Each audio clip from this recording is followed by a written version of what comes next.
नमस्ते, मैं हूं डॉक्टर जलश्री, आपकी ट्रेनर जल ग्रहण पाठ्यक्रम में। इस मॉड्यूल में हम सीखेंगे कि किसी भी वाटरशेड की वाटर बजटिंग कैसे की जाती है।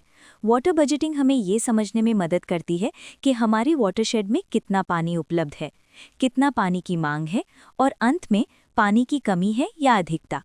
अब इस अध्याय में हम सीखेंगे वाटरशेड डिटेल्स क्या होता है, वाटर डिमांड कैलकुलेशन कैसे करते हैं, वाटर सप्लाई कैलकुलेशन क्या होता है, रिचार्ज, रन ऑफ और लॉसेस कैसे काउंट करते हैं, फाइनल वाटर बजट एनालिसिस कैसे करते हैं। सबसे पहले हम भरते हैं वाटरशेड डिटेल्स। यहाँ दो मुख्य चीज़ें भरनी होती हैं, watershed area in hectare, average annual rainfall previous year in हम हमेशा पिछले वर्ष की रेनफॉल के आधार पर वाटर बजटिंग करते हैं। जब आप एरिया और रेनफॉल भर देंगे तो आगे की सारी कैलकुलेशंस इसी पर आधारित रहेंगी। Water demand sheet. Water demand 3 भागों में होती है, domestic water demand, agriculture water demand, industrial water demand. Domestic water demand में हम भरते हैं human population, small ruminants, cattle, poultry birds. आप सिर्फ हेड काउंट भरेंगे। शीट में पहले से दिए गए फॉर्मूलाज के आधार पर daily requirement, annual requirement, total demand in hectometre सब ऑटोमेटिकली कैलकुलेट हो जाएगा। एग्रीकल्चर वाटर डिमांड ये 3 भागों में विभाजित है, खरीफ क्रॉप्स, रबी क्रॉप्स, जेड या पेरिनियल क्रॉप्स। आपको केवल क्रॉप नेम और इरिगेटेड एरिया इन हेक्टेयर भरना है, रेनफेड एरिया यहाँ शामिल नहीं करना है। सिस्टम अपने आप सिंचाई की ज़रूरत निकाल देता है। Industrial water demand. अगर वाटरशेड में कोई इंडस्ट्री है तो उसकी एनुअल वाटर डिमांड यहाँ भरनी होगी। अब तक domestic demand, agriculture demand, industrial demand का टोटल वाटर डिमांड कैलकुलेट हो चुका है। Storage structures sheet. अब हम देखेंगे सप्लाई साइड। अब आपको आइडेंटिफाई करने हैं tanks, check dams, percolation tanks, anicuts, other storage structures. आप जीआईएस या फील्ड सर्वे से आइडेंटिफाई कर सकते हैं। आपको भरना है submergence area in hectare, depth in metre. भरते ही स्टोरेज वॉल्यूम ऑटोमेटिकली कैलकुलेट होगा। Volume is equal to area into depth, unit hectometre. अब हमें पता चल गया कि पिछले वर्ष कितना सरफेस वाटर स्टोर्ड हुआ। अब हम रेनफॉल डिस्ट्रीब्यूशन समझेंगे। Ground water recharge percentage of rainfall ये एक्विफर टाइप पर डिपेंड करता है। गाइडलाइंस में टेबल दी गई है, रेकमेंडेड, मिनिमम, मैक्सिमम। आप एक्विफर के अनुसार रिचार्ज परसेंटेज सिलेक्ट करेंगे।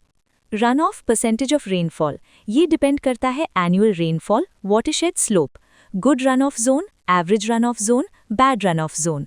गाइडलाइन टेबल के अनुसार परसेंटेज भरें।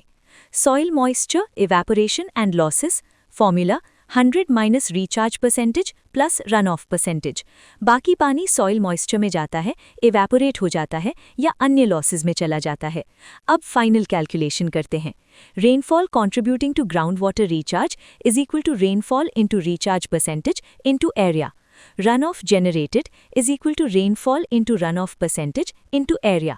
Soil moisture and losses is equal to remaining percentage into area. Surface water stored is equal to from storage structures sheet.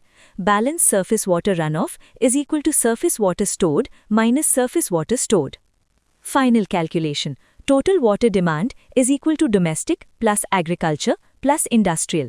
Total water availability is equal to groundwater recharge plus surface water stored plus percentage retained water. अब water budget is equal to demand minus availability. If the result is negative, then water deficit and storage structures needed.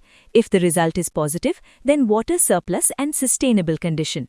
Sheet automatically graphs भी generate करेगी। Madam, अगर हमारे watershed में deficit आ रहा है तो क्या करना चाहिए? बहुत अच्छा प्रश्न। अगर डेफिसिट है तो हमें स्टोरेज स्ट्रक्चर्स बढ़ाने होंगे, रिचार्ज एक्टिविटीज़ बढ़ानी होंगी, वाटर यूज़ एफिशिएंसी इंप्रूव करनी होगी, क्रॉप पैटर्न ऑप्टिमाइज करना होगा। वाटर बजट हमें प्लानिंग डायरेक्शन देता है। आज हमने सीखा watershed details, water demand calculation, water supply calculation, recharge और runoff formula, final water budget analysis. आज हमने सीखा, इस मॉड्यूल में हमने जाना कि वाटर बजटिंग कैसे की जाती है। हमने सीखा कि कितना पानी आता है, कितना उपयोग होता है, कितना बचता है या कमी रहती है। वाटर बजटिंग हमें सस्टेनेबल वाटरशेड प्लानिंग का आधार देती है। अगले अध्याय में हम सीखेंगे कि फॉडर बजट क्या होता है और क्यों ज़रूरी है। मिलते हैं अगले अध्याय में। धन्यवाद।